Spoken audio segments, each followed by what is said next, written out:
Le Cap-Haïtien, autrefois appelé la Perle du Nord, aujourd'hui meurtri, fatigué, mais pas vaincu. Dans les quartiers, les visages racontent la survie. Des mères courageuses, des jeunes sans emploi, des enfants jouant parmi les déchets. Près de 3 habitants sur 4 vivent dans des conditions précaires. L'électricité reste un luxe. L'eau potable, un combat. Pourtant, au cœur de cette réalité sombre, une lueur s'allume. Celle d'un peuple qui refuse la résignation. Celle d'un homme qui entend leurs cris. Un fils du Nord, né de cette terre, forgé par les épreuves, nourri par la conviction que la dignité ne se mendie pas.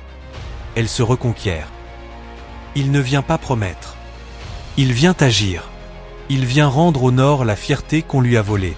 Dans sa vision, la politique n'est pas un théâtre de promesses, mais une mission de transformation.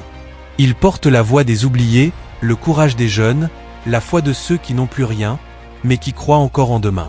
Il veut un Nord propre, électrifié, assaini. Des emplois pour la jeunesse, des centres de santé qui soignent, des écoles qui forment. Et surtout, il veut rallumer la lumière dans le regard de son peuple. Car pour lui, chaque vie compte. Chaque quartier mérite d'être reconstruit. Ce n'est pas seulement un nom.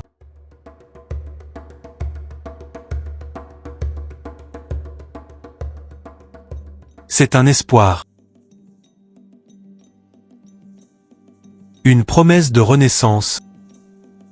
Une main tendue vers l'avenir. Le Nord se relève.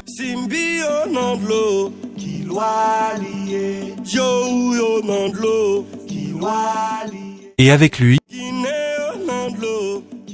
tout un peuple se met debout.